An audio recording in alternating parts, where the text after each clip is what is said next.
नमस्कार, आप सभी का स्वागत है किस्से और कहानियों में टेल्स फ्रॉम दी हार्ट। आज हम बात करेंगे गुरु पूर्णिमा के महत्व, उसकी सुंदर कथाओं और इस दिन से हमें क्या प्रेरणा लेनी चाहिए। और जो आपको यह वीडियो पसंद आता है तो please like, share and subscribe करें और कमेंट बॉक्स में जय श्री हरि अवश्य लिखें। तो चलिए शुरू करते हैं। आषाढ़ माह की पूर्णिमा का दिन गुरु पूर्णिमा के रूप में मनाया जाता है। यह दिन हमारे जीवन में उन सभी व्यक्तियों को समर्पित होता है जिन्होंने हमें अज्ञान के अंधेरे से निकालकर ज्ञान का प्रकाश दिया है। गुरु का अर्थ ही होता है गु अर्थात अंधकार और रु अर्थात दूर करने वाला। शास्त्रों में कहा गया है, गुरुर ब्रह्मा गुरुर विष्णु गुरुर्देवो महेश्वर गुरुर साक्षात परब्रह्म तस्मै श्री गुरुवे नमः। गुरु पूर्णिमा क्यों मनाते हैं, आइए जानते हैं इसके बारे में। गुरु पूर्णिमा के दिन महर्षि वेद व्यास जी का जन्म हुआ था, जिन्होंने वेदों का विभाजन कर उन्हें सरल बनाया। उन्होंने महाभारत, 18 पुराण और ब्रह्म सूत्र जैसे महान ग्रंथों की रचना की। इसलिए इसे व्यास पूर्णिमा भी कहा जाता है। इसकी कुछ कथाएं हैं जो हम कहेंगे। वेद व्यास जन्म कथा बहुत समय पहले की बात है, जब महर्षि पराशर ऋषि यमुना नदी के किनारे तपस्या कर रहे थे। उसी समय वहां मत्स्य गंधा नाम की एक सुंदर कन्या नाव चला रही थी। उनका नाम सत्यवती था।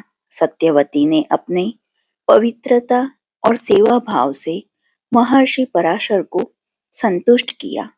महर्षि पराशर ने सत्यवती को आशीर्वाद दिया कि तुम्हारी कुक्षी से एक महान तेजस्वी पुत्र उत्पन्न होगा, जो वेदों को व्यवस्थित करेगा।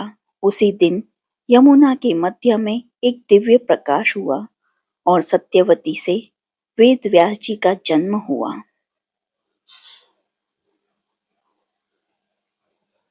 वेद व्यास जी ने जन्म लेते ही माता से आशीर्वाद लेकर तपस्या के लिए चले गए। बाद में उन्होंने वेदों का विभाजन किया ताकि सामान्य लोग भी उन्हें समझ सकें।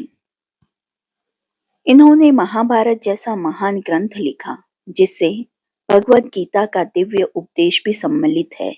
यही कारण है कि हम आषाढ़ पूर्णिमा को उनके जन्म दिवस पर गुरु पूर्णिमा मनाते हैं।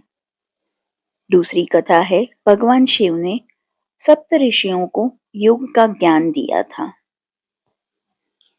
कहा जाता है कि इसी दिन भगवान शिव ने सप्त ऋषियों को ध्यान और योग का पहला ज्ञान दिया। यह घटना मानसरोवर के पास हुई थी, जब सप्त ऋषियों ने भगवान शिव से विनती की, प्रभु हमें ऐसा ज्ञान दीजिए जिससे हम स्वयं को जान सकें, परम सत्य को प्राप्त कर सकें। भगवान शिव ने हंसते हुए कहा, ध्यान ही मार्ग है, साधना ही शक्ति है और ज्ञान ही मुक्ति है। फिर उन्होंने सप्त ऋषियों को ध्यान की गहन विधि, प्राणायाम, आसन और समाधि का रहस्य दिखाया। इसी कारण शिव को आदि योगी और आदि गुरु भी कहा जाता है। इस दिन से योग परंपरा की शुरुआत हुई, जिससे आज भी हम योग, ध्यान और आत्मचिंतन का अभ्यास करते हैं। तीसरी कथा है, दत्तात्रेय जी और 24 गुरु। भगवान दत्तात्रेय, जो स्वयं ब्रह्मा, विष्णु और महेश का संयुक्त अवतार है, उन्होंने एक बार अपने शिष्यों को कहा, मैंने इस संसार को ही गुरु माना है और 24 गुरुओं से ज्ञान प्राप्त किया है।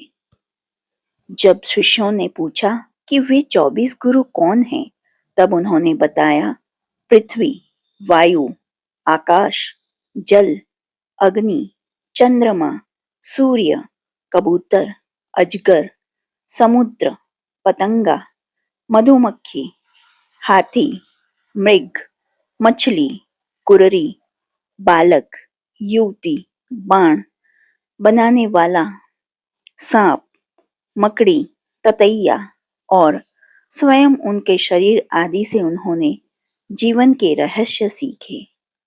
उदाहरण के लिए, पृथ्वी से उन्होंने धैर्य और सहनशीलता सीखी, जल से पवित्रता सीखी, अग्नि से तेज और आत्मशुद्धि सीखी, आकाश से व्यापकता सीखी।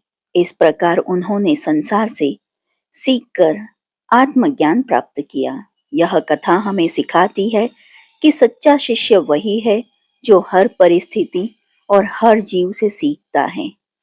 गुरु पूर्णिमा पर क्या करें? प्रातः स्नान कर साफ वस्त्र धारण करें, अपने गुरु का ध्यान कर पुष्प अर्पित करें, गुरु मंत्र, गायत्री मंत्र, गुरु स्तोत्र का जाप करें, अपने गुरु से मिलने जाएं या उन्हें फोन कर आशीर्वाद लें। आज से आलस्य और नकारात्मकता को छोड़कर एक नए जीवन का आरंभ करें। गुरु का मार्गदर्शन ही हमें अंधकार से निकालकर प्रकाश की ओर ले जाता है। आज के दिन हमें यह संकल्प लेना चाहिए कि हम अपने गुरु के बताए मार्ग पर चलेंगे, समय का सदुपयोग करेंगे, जीवन में सकारात्मकता रखेंगे। आइए इस पावन दिन पर सभी गुरुजनों का आशीर्वाद प्राप्त कर ज्ञान, विवेक और आत्म शांति प्राप्त करें।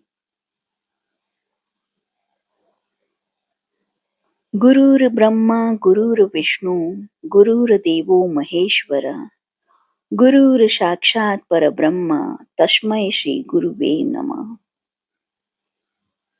यदि यह जानकारी आपको अच्छी लगी हो तो इस वीडियो को लाइक करें, अपने मित्रों तक पहुंचाएं और चैनल को सब्सक्राइब करना न भूलें।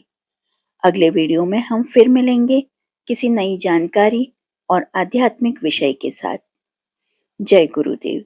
जो आपको ये वीडियो अच्छी लगी हो तो please like, share and subscribe. देखने के लिए धन्यवाद। जय हिंद, जय भारत।